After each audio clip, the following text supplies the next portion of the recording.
Well, what happens here is that the federal government started a case with him. Apparently the search warrant that had his houses in Miami and LA was pre-planned already. They knew they were going to do that. They have a much bigger case.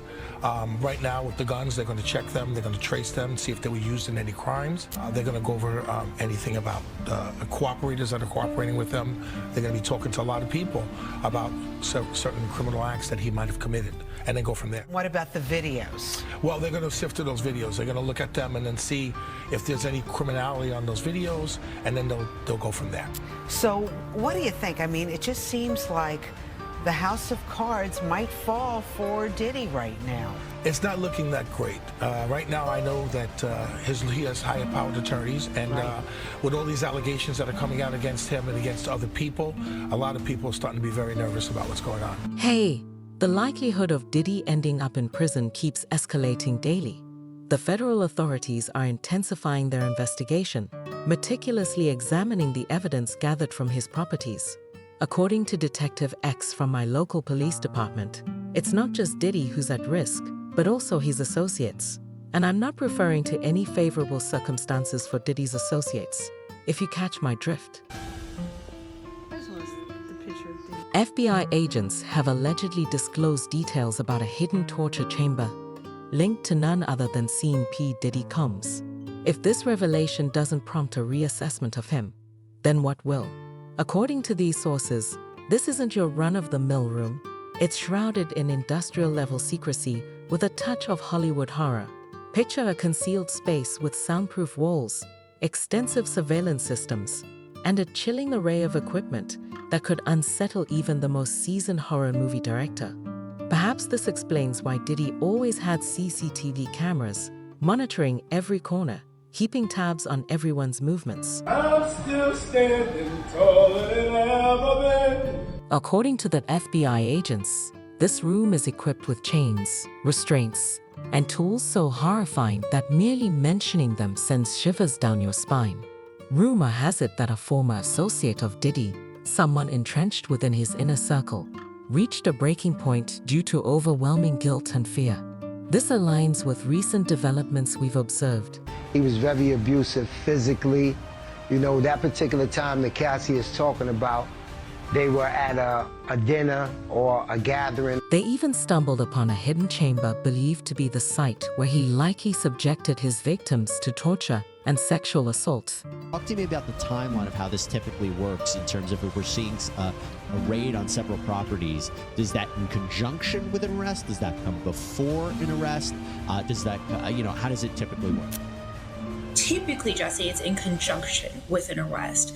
But I started thinking about this a little bit more last night, and I was thinking that if he has videos or his associates have videos, and they are attempting to distribute those of young male children or female children, that means that a child is in imminent danger. And so part of me wonders if this was done to stop that, and that they will get to the arrest obviously at some point, because as you mentioned, typically these warrants are served and there's usually an indictment that goes hand in hand with that at the same time. So in my opinion, it's not unheard of, it's just a little bit unusual. We don't typically see this.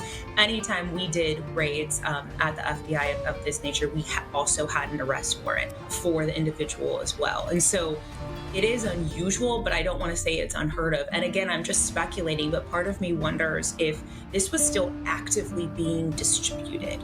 And if it is, they need to shut that down. Now on top of that, they also confiscated a ton of videotapes from the house that had records of minors doing some pretty nasty sexual things against their consent. Man, that's the reason why they wanted to raid the house first and focus on arrest and Diddy later. So when you say time has run out, is this referring to the statute of limitations?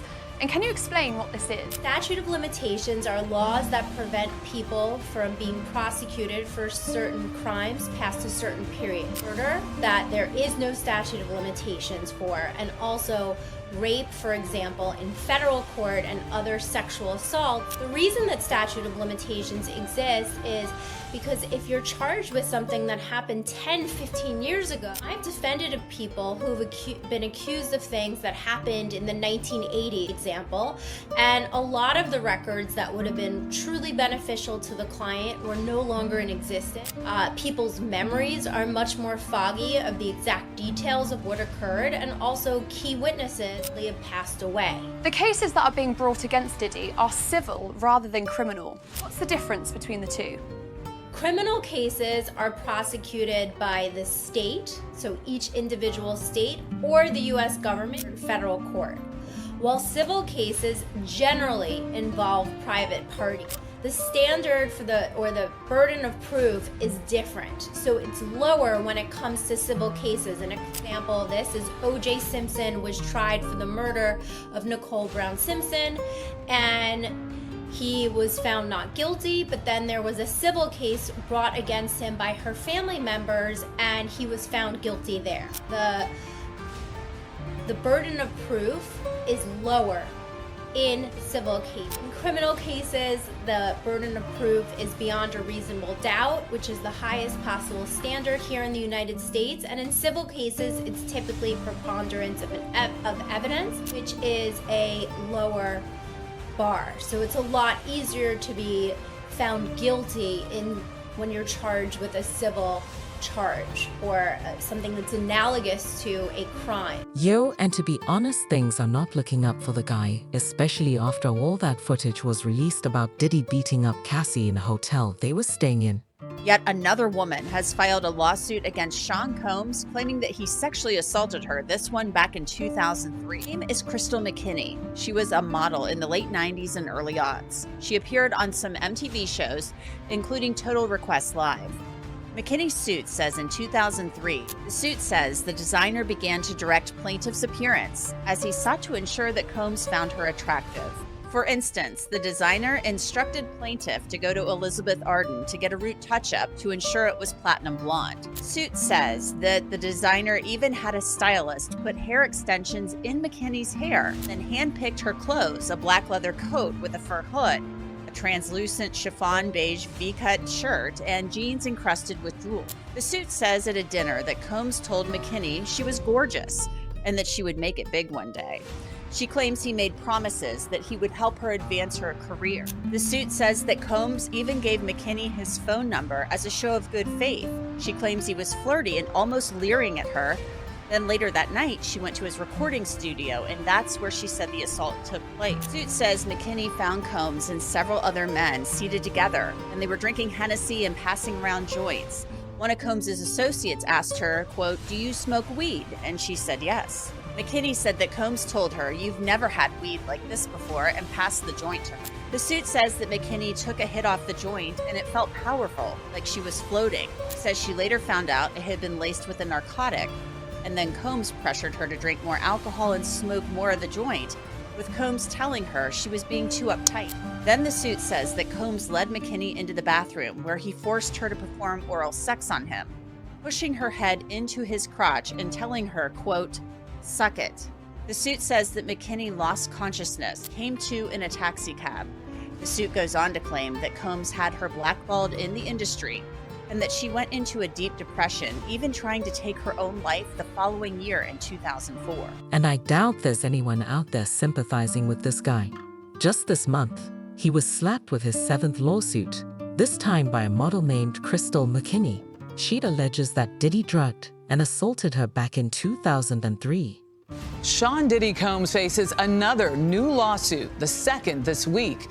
In the suit filed yesterday, a woman accuses Combs of rape and sexual assault. Meanwhile, his ex-girlfriend Cassie Ventura is responding for the first time to graphic video of Combs assaulting her back in 2016. Good morning, Michelle. The details are disturbing indeed. This is now the 7th lawsuit directly accusing Sean Diddy Combs of sexual assault. Ventura filed a separate lawsuit in November, which has been settled.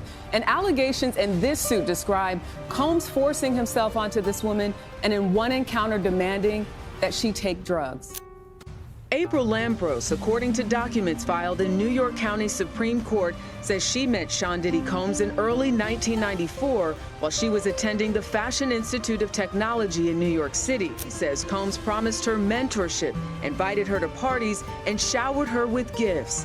But according to the filing, those gestures became abusive, and Combs began to show a terrible temper and often threatened Lampros. She alleges 4 encounters with Combs, including one in 1995, where Lampros says Combs raped her in a New York City hotel, and then another incident that year where she alleges an attendant witnessed Combs sexually assault her in a parking garage. According to the documents, when Lampros tried to distance herself from Combs, he retaliated by having her fired from her job at a restaurant.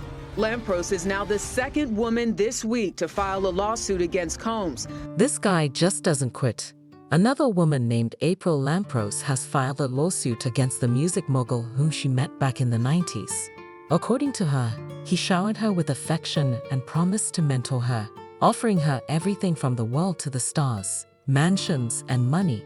Name it, he promised it all. But then, he allegedly switched gears, and instead of fulfilling his promises, he subjected her to abuse and rape.